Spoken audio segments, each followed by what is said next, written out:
Hello, welcome to study circle. अगर आप BPSC teaching recruitment exam की तैयारी कर रहे हैं, तो आपको एनसीईआरटी या एससीईआरटी का इंपॉर्टेंस पता है। तो इसी कड़ी में आज हम लोग एससीईआरटी के क्लास 8 स्टैंडर्ड हिस्ट्री चैप्टर 9 महिलाओं की स्थिति एवं सुधार को पढ़ेंगे। इस चैप्टर में हम लोग इस चैप्टर के जो भी इंपॉर्टेंट पॉइंट्स हैं उसको पढ़ेंगे। अगर आप इस चैनल में नए हैं तो प्लीज़ सब्सक्राइब करें, और अगर वीडियो पसंद आता है तो इसे लाइक करें, शेयर करें एंड सब्सक्राइब करें। तो चलिए शुरू करते हैं। महिलाओं की स्थिति एवं सुधार। आजकल अधिकतर लड़कियां स्कूल जाती है और कई स्कूलों में ये लड़कों के साथ भी पढ़ती है। बड़ी होने पर कॉलेज या विश्वविद्यालय जाती है एवं नौकरी भी करती है। उनके विवाह की उम्र कानून द्वारा तय है। यह विवाह किसी भी जाति या समुदाय में हो सकता है।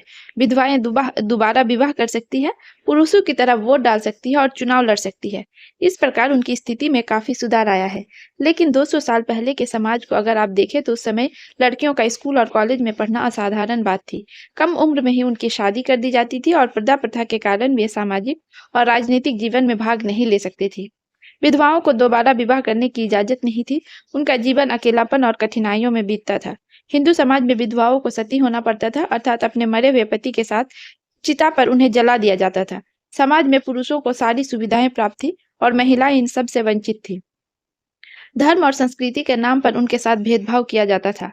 भारतीय समाज में लंबे समय से स्त्री पुरुष के बीच एक असमानता की स्थिति बनी रही है। इस प्रकार अंग्रेजों द्वारा प्रश्न चिन्ह लगाया गया। चूंकि अंग्रेज अपने औपनिवेशिक साम्राज्य का औचित्य सिद्ध करना चाहते थे, अतः उन्होंने भारतीय सभ्यता की कमजोरियों को उजागर कर उनकी रूढ़िवादी परंपराओं की आलोचना की और यह सिद्ध करना चाहा कि भारतीय असभ्य है और उनकी स्थिति केवल अंग्रेज शासक वर्ग ही सुधार सकता है। कई अन्य देश की तुलना में भारत में महिलाओं की स्थिति दयनीय थी। महिलाओं में भी शिक्षा और चेतना की कमी रही और इस भेदभाव को ये सही मानकर स्वीकार करती रही। अपनी दयनीय एवं हीन स्थिति को उन्होंने अपना भाग्य माना एवं हर प्रकार के बंधन एवं रूढ़ियों को स्वीकार किया। महिलाओं की स्थिति में सुधार लाने के उपाय तब शुरू हुए जब अंग्रेजों द्वारा इन प्रथाओं की आलोचना की गई। इनमें जेम्स मिल जैसे विद्वान मुखर रहे।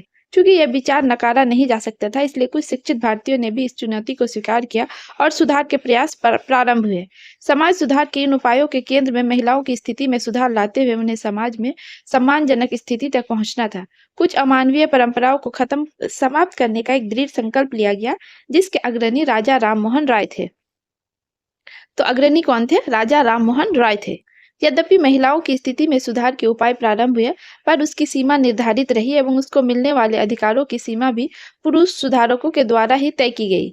इन बाध्यताओं और इस प्रकार के सीमित उद्देश्य होने के बावजूद महिलाएं लाभान्वित हुई। कुछ कुप्रथाओं का घोर विरोध हुआ और उन संकीर्ण विचारों को दूर करने के लिए शिक्षा पर बल दिया गया। पढ़े लिखे भारतीयों को भी यह बोध हुआ कि सामाजिक सुधार, राजनीतिक स्वतंत्रता, आर्थिक विकास एवं राष्ट्रीय चेतना को बढ़ाने में महिला उत्थान एक आवश्यक कदम था। अतः इनके विकास में रुकावटों का अंत जरूरी था। इस क्रम में रूढ़िवादी विचार से उत्पन्न संकीर्ण मानसिकता को दूर करने को प्राथमिकता दी गई। एक नई चेतना जगाने के प्रयास किए गए जो सामाजिक दोष को हटा सके। रूढ़िवादी एवं संकुचित विचारधारा केवल शिक्षा के द्वारा समाप्त की जा सकती थी। अतः महिला शिक्षा पर बल दिया गया ताकि एक उदारवादी एवं प्रगतिशील दृष्टिकोण समाज में बन सके। इसी संदर्भ में शिशु हत्या, सती प्रथा जैसे अमानवीय पद्धति पर रोक लगाने की भी बात उठाई गई और बहु विवाह, पर्दा प्रथा एवं विधवाओं के पुनर्विवाह पर रोक आदि को बदलने की कोशिश हुई। अब इस चैप्टर में हमें यह समझना होगा कि समाज सुधार के क्रम में ये प्रयास महिलाओं की स्थिति में सुधार लाने के महत्वपूर्ण प्रयास थे, परंतु नारी के उत्थान के प्रश्न अभी भी इनमें जोर नहीं दिया गया था। महिलाओं को समाज में समानता का अधिकार मिले, ऐसे विचार की कमी हम इस पूरे संदर्भ में पाते हैं। इसलिए इन सब बदलती परिस्थितियों में भी महिलाएं मूल अधिकारों से वंचित रही। मुख्यतः पैतृक संपत्ति पर अधिकार की बात लंबे समय तक उठाई ही नहीं गई। सबसे पहले शिक्षा के क्षेत्र में महिलाओं को शामिल करने के उपाय प्रारंभ किए गए, परंतु इनका प्रभाव उच्च वर्ग की महिलाओं तक ही सीमित रहा। जब 19वीं सदी में समाज सुधारकों द्वारा महिलाओं के लिए शिक्षा के प्रयास हुए तो उनका प्रभाव सीमित रहा। फिर भी उस समय की परिस्थितियों में यह एक सराहनीय प्रयास था।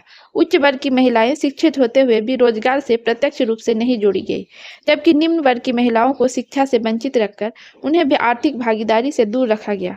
महिलाओं को शिक्षित तो बनाया गया, पर रोजगार से उनकी शिक्षा को हाल के वर्षों तक नहीं जोड़ा गया था। अब इस कमी को समाज से हम दूर होते हुए पा रहे थे। तो यहाँ एक कॉलम है, समाज सुधारक ज्योतिराव फूले की पत्नी सावित्रीबाई फूले ने महिला समानता के प्रश्न को उठाया एवं बहुजन समाज की स्थापना उनके द्वारा हुई। इस दंपत्ति के द्वारा निम्न वर्ग की महिलाओं के अधिकार की बात उठाई गई, लेकिन संपूर्ण समाज सुधार आंदोलन के क्रम में उच्च वर्ग की महिलाओं की समस्याओं पर अधिक ध्यान दिया गया। सती प्रथा पर विवाद। 19वीं शताब्दी के हिंदू समाज में विधवाओं को भारी कष्टों का सामना करना पड़ता था, जिसमें सबसे कठोर सती प्रथा थी। इसमें विधवा को उनको पति के चिता के साथ जला दिया जाता था। दुर्भाग्यवश कुछ लोग समझते थे कि इस अमानवीय परंपरा को धार्मिक मान्यता प्राप्त थी, जबकि वास्तव में यह विधवा स्त्रियों को संपत्ति एवं उत्तराधिकार के अधिकारों से वंचित करने का एक उपाय था। ऐसी बर्बर प्रथाओं को समाप्त करने की पहल इस समय के पश्चिमी विचारकों द्वारा की गई, जिसने भारतीय बुद्धिजीवी वर्ग को भी झकझोर दिया। समाज में ऐसी मानसिकता बनी हुई कि एक सती होने वाली महिला को सदाचारी माना जाता था। इस समय बहुविवाह एवं बाल विवाह का भी प्रचलन था, इसलिए सती होने वाली महिला प्रायः कम आयु की वह महिला होती थी जिनका विवाह वृद्ध एवं अधेड़ पुरुषों से होता था। तो यहाँ पे क्या है, समाज में सती प्रथा विरोधी और समर्थकों के बीच अंतर्द्वंद जारी था। यहाँ पे एक चित्र है जिसमें सती प्रथा के भयावह दृश्य को दर्शाया गया है। सती विरोधी महिलाओं को अपनी स्वाभाविक क्षमता का प्रदर्शन करने का सही मौका ही कब दिया? ये कैसे माना जा सकता है कि उनमें समझ नहीं होती? अगर ज्ञान और शिक्षा के बाद भी कोई व्यक्ति ना समझ सकता हो या पढ़ाई गई चीजों को ग्रहण ना कर पाए तो उसे अक्षम मान सकते हैं, पर अगर महिलाओं को पढ़ने का अवसर ही नहीं मिलेगा तो उन्हें कमतर कैसे कहा जा सकता है? और सती समर्थक ये कहते थे कि औरतें कुदरती तौर पर कम समझदार, बिना दृढ़ संकल्प वाली, अपने पति के मृत्यु के बाद उसके साथ जाने की कामना करने लगती है और वह धधकती आग से भाग ना निकले, इसलिए पहले हम उन्हें चिता की लकड़ियों में कसकर बांध देते हैं। इस कुप्रथा की समाप्ति की पहल राजा राममोहन राय के द्वारा की गई। चूंकि कट्टरपंथी वर्ग सती प्रथा का समर्थन कर रहे थे, इसलिए राजा राममोहन राय के अनुरोध पर तत्कालीन governor general Lord William Bentinck ने 1829 में कानून बनाकर सती प्रथा का अंत किया। सामाजिक सुधार के क्षेत्र में यह राजा राममोहन राय की सबसे बड़ी उपलब्धि थी। उन्होंने ब्रह्म समाज की स्थापना 1828 में ब्रह्म समाज के द्वारा महिलाओं की स्थिति में सुधार की प्रक्रिया अपनाई गई, जैसे सती प्रथा पर रोक, महिलाओं की शिक्षा पर बल, विधवा पुनर्विवाह को प्रोत्साहन, अंतरजातीय विवाह को समर्थन, बाल विवाह का विरोध इत्यादि। राजा राममोहन राय कौन थे? राजा राममोहन, इनका जन्म 1772 और मृत्यु 1833 में हुआ था। राजा राममोहन राय आधुनिक युग के प्रणेता थे। उन्होंने कलकत्ता में ब्रह्म सभा के नाम से एक सुधारवादी संगठन बनाया, जिसे बाद में ब्रह्म समाज के नाम से जाना गया। यह संगठन महिलाओं के लिए समानता के अधिकार का पक्षधर था, अतः उनकी स्थिति में सुधार लाने के लिए राममोहन राय ने पश्चिमी शिक्षा के प्रसार को प्रोत्साहन दिया। कई भाषाओं के ज्ञाता, संस्कृत, फारसी, यूरोपीय भाषाओं का ज्ञान होने के कारण विभिन्न धार्मिक ग्रंथों का तुलनात्मक अध्ययन कर उन्होंने ये पाया कि सभी धर्म में सद्गुण है, अतः राममोहन राय अत्यंत उदारवादी और विचारधारा के पक्षधर रहे। यह राजा राममोहन राय का चित्र है। राममोहन राय ने इस अभियान के लिए जो तरीका अपनाया उसे बाद के सुधारकों ने भी अपनाया। जब वो किसी कुप्रथा को चुनौती देना चाहते थे तो अक्सर प्राचीन धार्मिक ग्रंथों के उदाहरण से प्रमाणित करने के लिए प्राप्त करते थे कि ऐसी परंपराओं को धार्मिक ग्रंथों में मान्यता प्राप्त नहीं है। यद्यपि ब्रह्म समाजियों की संख्या बहुत अधिक नहीं थी, फिर भी वह तर्कवाद एवं सामाजिक सुधार की नई भावना के प्रतिनिधि थे। उन्होंने जाति प्रथा की कठोर व्यवस्था पर प्रहार किया, समाज में स्त्रियों की स्थिति सुधारने के लिए प्रयास किए, शिक्षा के प्रसार के लिए कार्य किया एवं संपत्ति में भी उत्तराधिकार महिलाओं को मिले, ऐसे विचारों को प्रस्तुत किया। राममोहन राय द्वारा सुधार शुरू किया गया और उनके दूसरे समर्थकों में केशव चंद्र सेन ने इस कार्य को आगे बढ़ाया। इस प्रकार के आंदोलन ने देश के अन्य भागों में सुधार की प्रक्रिया को बढ़ावा दिया। तो ब्रह्म समाज की स्थापना राममोहन राय द्वारा 1828 में किया गया और इसी काम को उनके समर्थक केशव चंद्र ने आगे बढ़ाया। प्रार्थना समाज का गठन पश्चिम भारत में हुआ, जहां एम.जी. रानाडे ने समाज सुधार का बीड़ा लिया, जो मूलतः महिलाओं की स्थिति में सुधार लाने के उपाय में जुटे थे। जब 1882 में पंडित रामाबाई सरस्वती पश्चिम भारत पहुंची तथा रानाडे की सहायता से आर्य महिला समाज का गठन हुआ, जिसका मूल उद्देश्य महिला जागरूकता एवं उनका उत्थान रहा। भारत महिला परिषद का गठन हुआ, जिसके पहले सम्मेलन में लगभग 200 महिलाओं ने हिस्सा लिया। तो प्रार्थना समाज का गठन किसने किया? एम.जे. रानाडे ने किया पश्चिम भारत में। और 1882 में पंडित रामाबाई सरस्वती पश्चिम भारत पहुंची और उन्होंने क्या किया? आर्य महिला समाज का गठन किया। कब? 1882 में। आर्य समाज महिला का मुख्य उद्देश्य था महिला जागरूकता एवं उनका उत्थान। इसी क्रम में भारत महिला परिषद का भी गठन हुआ था। अब ईश्वर चंद्र विद्यासागर और उनका विधवा पुनर्विवाह आंदोलन। ईश्वर चंद्र विद्यासागर का जन्म 1820 में हुआ और उनकी मृत्यु 1891 में हुई थी।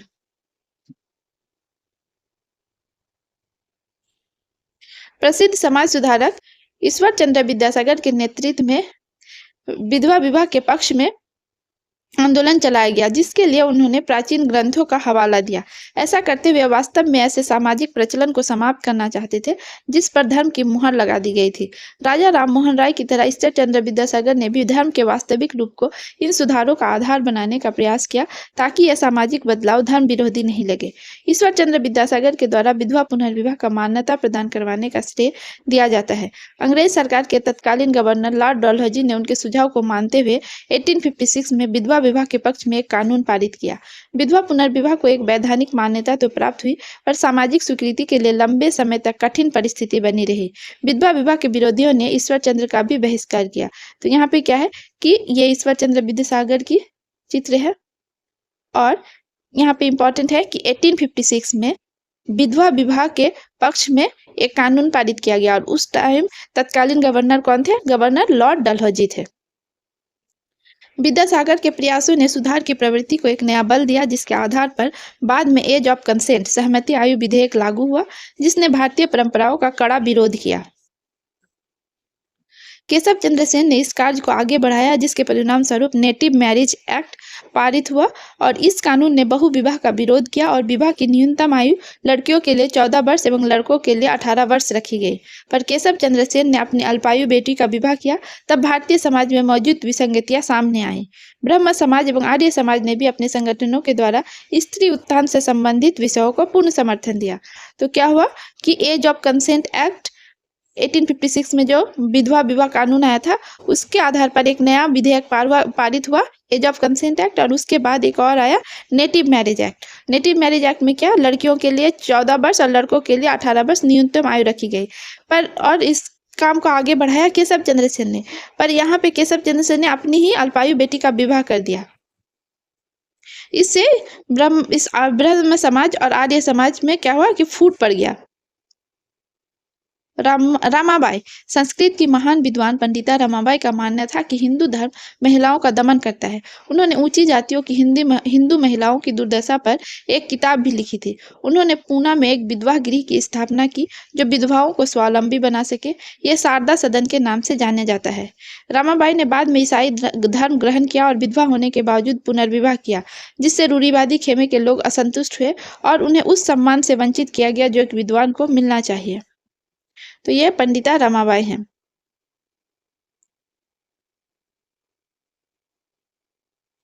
स्वामी दयानंद सरस्वती, इनका जन्म 1824 को हुआ था और इनकी मृत्यु 1875 में हुई थी। स्वामी दयानंद सरस्वती ने आर्य समाज की स्थापना की थी। आर्य समाज ने सामाजिक असमानता को दूर करने के हर संभव प्रयास किए, जिनमें मूल रूप से महिला उत्थान के लिए शिक्षा पर बल दिया गया। आर्य समाजी बाल विवाह का विरोध और विधवा पुनर्विवाह का समर्थन करते थे। वेदों को परम सत्य मानते हुए स्त्रियों के उत्थान और जाति प्रथा के बंधन को कमजोर करने में बहुत प्रभावकारी रहे। तो ये स्वामी दयानंद सरस्वती है।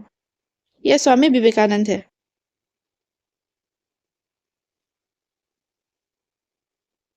स्वामी विवेकानंद का जन्म 1863 में हुआ और इनकी मृत्यु 1902 में हुआ। स्वामी विवेकानंद ने भारत के पिछड़ेपन और अवनति के लिए अपनी गुलामी, अशिक्षा और भविष्य के प्रति निराशा को जिम्मेदार माना।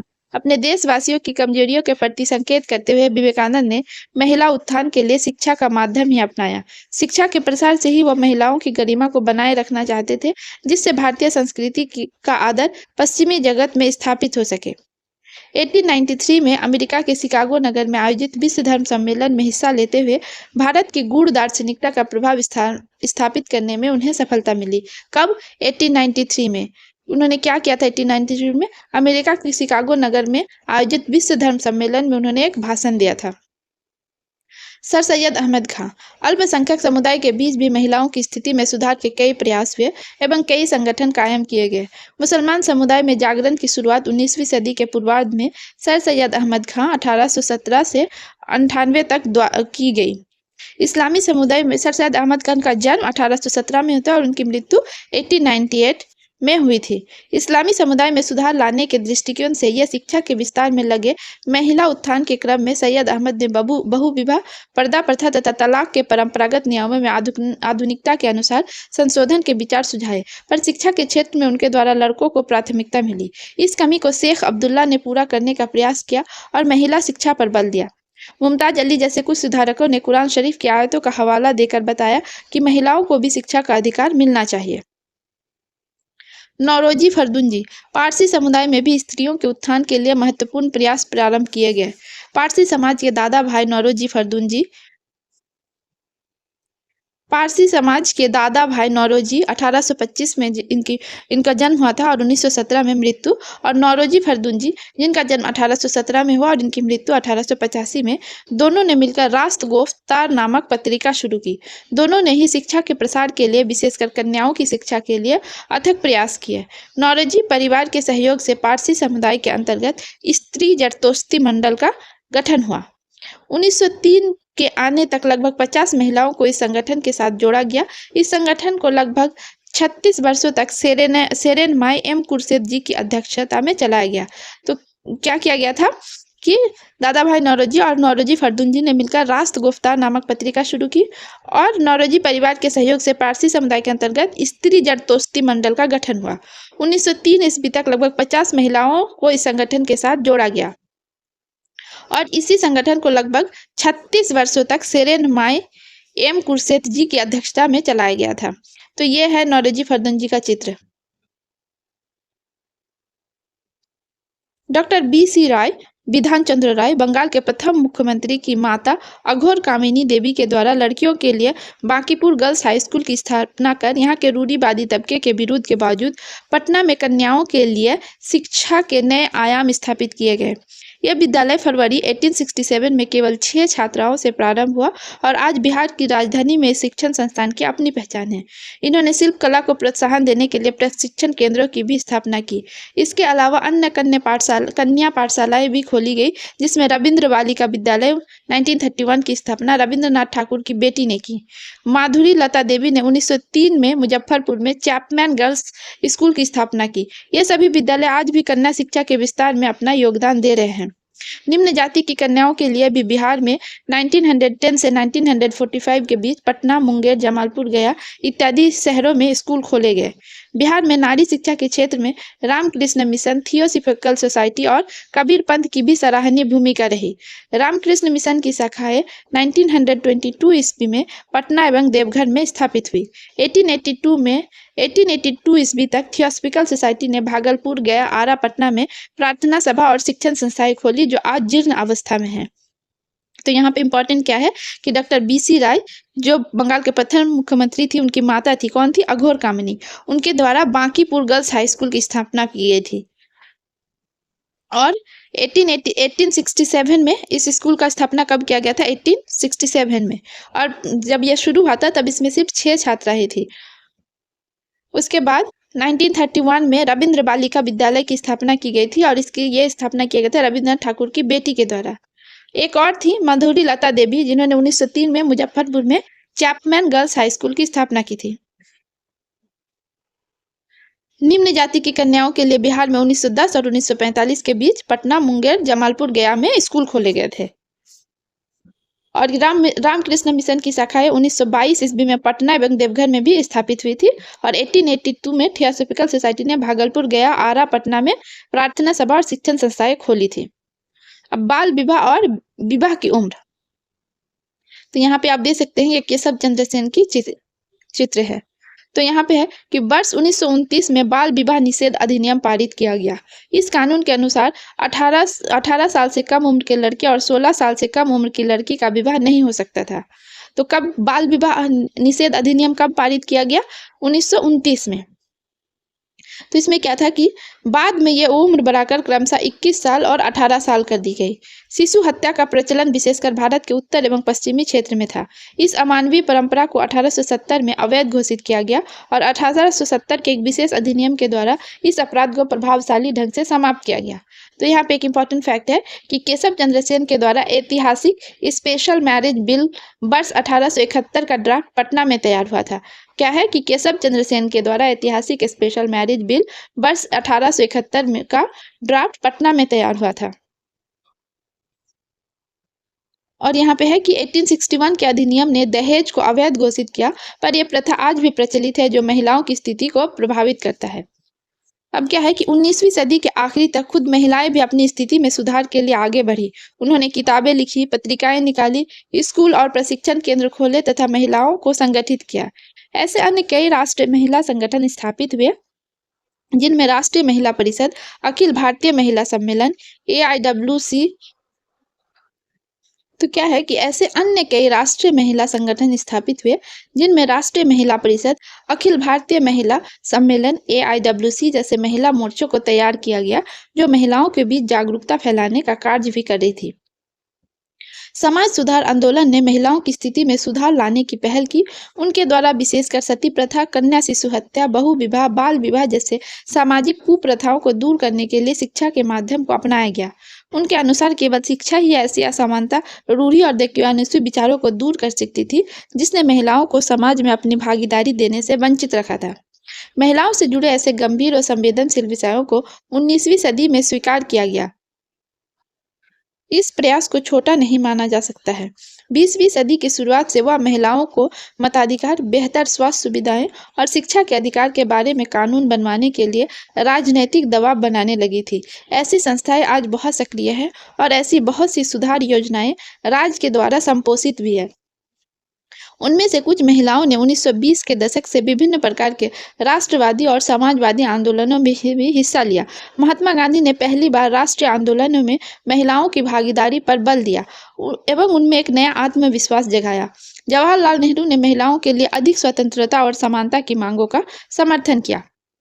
यहाँ पे एक इम्पॉर्टेंट फैक्ट है कि बिहार में बालिका साइकिल योजना ने भी कन्याओं की शिक्षा दर को आगे बढ़ाया है। पंचायती व्यवस्था में बिहार में 50% आरक्षण की पहल महिला सशक्तिकरण की ओर उठाया गया एक ठोस कदम माना जाता है। अनेक समाज सुधारकों ने महिलाओं के प्रति अपनाई गई असंवेदनशील परंपराओं को नकारा। उनके द्वारा महिलाओं के प्रति सहानुभूति रखी गई। विधवाओं को समाज में समानता और जीने के पूर्ण अधिकार के लिए इन्होंने प्रयास किया। सती प्रथा के अमानवीय स्वरूप का घोर विरोध किया गया। बहु विवाह, बाल विवाह जैसे अप्रासंगिक प्रचलन को भी समाप्त करने के उपाय किए गए। पर्दा प्रथा जैसे सामाजिक कुरीति को भी समाप्त करने का आह्वान महिलाओं ने किया, जो इस काल में बड़ी उपलब्धि थी। पर्दा प्रथा के द्वारा महिलाओं पर सामाजिक प्रतिबंध लगाया गया था। ऐसी परंपरा को तोड़ने का आह्वान महिलाओं के द्वारा किया गया, जो इस काल की एक बड़ी उपलब्धि है। क्योंकि महिला को पहली बार समाज की मुख्य धारा से जुड़ने का अवसर मिला एवं महिलाओं के प्रश्न पर मानवतावादी दृष्टिकोण को अपनाया गया। हालांकि महिलाओं की स्थिति में सुधार के उपायों में कुछ कमी पाई गई, जिससे यह प्रयास उच्च वर्ग की महिलाओं तक ही सीमित रहा। 20वीं सदी के आने तक जागरूकता की लहर महिला समाज तक पहुंच चुकी थी, जिन्होंने स्वयं अपने अधिकारों के संघर्ष को आगे बढ़ाने का बीड़ा उठाया। क्योंकि पुरुषों के द्वारा केवल उनकी स्थिति के सुधार में उपाय किए गए थे, ये उपाय भी सीमित एवं अपर्याप्त पाए गए। चूंकि नियंत्रण और सीमित उद्देश्यों पर आधारित ये आंदोलन समय के साथ कम लगने लगे। महिलाओं ने अब स्वयं अपने उत्थान के साथ समानता के अधिकार प्राप्ति के लिए अपने संघर्ष को आज भी बनाए रखा है। वर्तमान समय में महिलाएं अपने उत्थान तथा समानता के अधिकारों के प्रति काफी सजग है। उनकी जागरूकता ने सरकार का ध्यान इस तरफ आकृष्ट कराया है। तो हमने महिलाओं की स्थिति एवं सुधार को पढ़ा और इसके इम्पोर्टेंट पॉइंट्स को भी जाना। तो अगर आपको ये वीडियो अच्छा लगा हो तो इसे लाइक करें, शेयर करें और सब्सक्राइब करें। हमें आपकी सपोर्ट की ज़रूरत है। Thank you.